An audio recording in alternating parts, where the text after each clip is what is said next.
Assalamualaikum warahmatullahi wabarakatuh.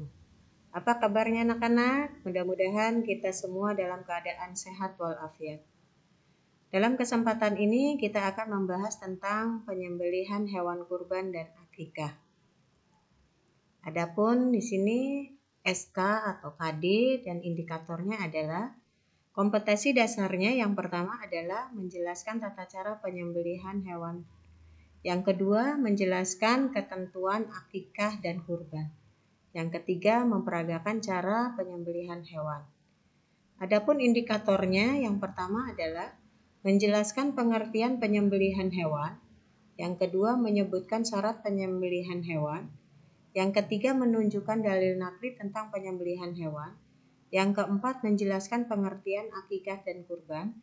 Yang keenam, menjelaskan ketentuan dan hal lain yang berhubungan dengan penyembelihan hewan kurban dan akikah. Yang keenam, mempraktekkan cara penyembelihan hewan. Materi pembelajaran yang pertama adalah pengertian. Pengertian penyembelihan hewan menurut ilmu fikih disebut dengan az-zabhu atau az-zakatu yang berarti tahayyub, yang artinya membuatnya menjadi baik, harum, dan sedap. Sedangkan menurut istilah, penyembelihan adalah proses mematikan hewan dengan cara memotong saluran makanan dan saluran pernapasan serta dua urat nadi yang ada pada sekitar tenggorokan menurut syarat-syarat yang telah ditentukan dalam syariat Islam. Jenis penyembelihan hewan. Jenis penyembelihan hewan ini terdiri dari dua cara. Yang pertama adalah secara tradisional, di mana pelaksanaannya dilakukan secara langsung dengan menggunakan tangan. Dan yang kedua secara mekanik, di mana penyembelihannya dilaksanakan dengan menggunakan mesin pemotong hewan dengan syarat sah penyembelihan secara mekanik. Yang ketiga, syarat sah penyembelihan. Yang pertama, binatangnya dalam keadaan masih hidup dan merupakan binatang yang halal dimakan. Yang kedua, penyembelihnya beragama Islam. Yang ketiga, alat yang digunakan harus tajam. Yang keempat, dilakukan pada urat leher sampai terputus saluran makanan dan pernapasan serta urat nadi leher bagian kanan dan kiri. Yang keempat, sunah-sunah dalam penyembelihan hewan. Yang pertama, membaca takbir dan sholawat 3 kali saat menyembelih. Yang kedua, sebelum disembelih hewan direbahkan menghadap kiblat dengan tulang rusuk kiri berada di bawah. Yang ketiga, memotong 2 urat nadi yang ada di kanan kiri leher. Yang keempat, menyembelih pada pangkal atau dekat kepala hewan, sedangkan unta sunah pada libah atau tempat menggantungkan kalung pada leher. Yang kelima, yang menyembelih sebaiknya laki-laki. Hal-hal yang makruh dalam penyembelihan. Yang pertama, menyembelih dengan alat yang tumpul.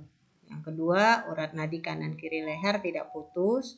Yang ketiga, menyembelih sampai putus lehernya. Yang keempat, mematahkan atau memenggal leher hewan atau mengutilnya sebelum benar-benar mati. Yang keenam di sini adalah pengertian akikah dan kurban. Di mana pengertian akikah adalah menyembelih kambing sebagai tanda rasa syukur kepada Allah Subhanahu wa taala atas kelahiran anaknya menurut syarat-syarat yang ditentukan dalam syariat Islam. Kurban adalah menyembelih hewan ternak berkaki 4 yang memenuhi syarat tertentu pada hari Idul Adha ataupun pada hari Tasyrik dengan niat semata-mata untuk beribadah mendekatkan diri kepada Allah. Hukum akikah dan kurban.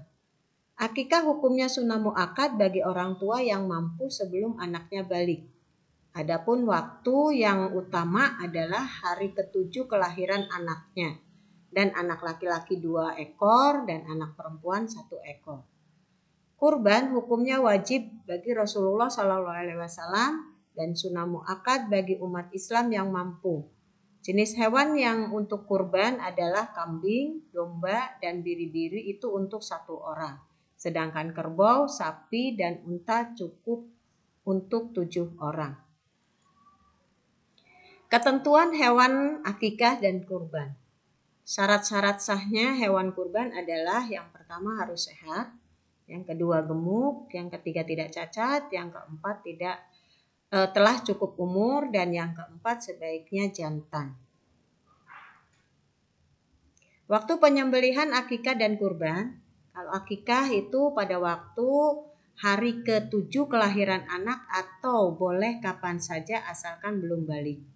Untuk kurban pada hari Idul Adha setelah sholat Id dan pada hari Tasyrik pada tanggal 11, 12, 13 Zulhijjah. Untuk pembagian hewan kurban dan akikah, kalau akikah itu dibagikan dalam keadaan sudah masak. Kalau kurban dibagikan dalam keadaan mentah, boleh juga dalam keadaan matang. Fungsi akikah dan kurban yang pertama adalah sebagai perwujudan rasa syukur dan berdimensi kemanusiaan. Yang kedua, menumbuhkan tali persaudaraan dan menghapus rasa kebencian. Yang ketiga, dijaga dan dijauhkan oleh Allah dari segala mara bahaya. Yang keempat, bertambah berkah rizkinya dan tidak dibenci Rasulullah SAW. Dan yang kelima, akikah membebaskan anak dari tergadai, kurban dapat meringankan beban saat menuju ke padang mahsyar dan sebagainya. Demikian materi pembelajaran untuk hari ini, mudah-mudahan bermanfaat. Ibu akhiri, wabillahi taufiq wal hidayah. Wassalamualaikum warahmatullahi wabarakatuh.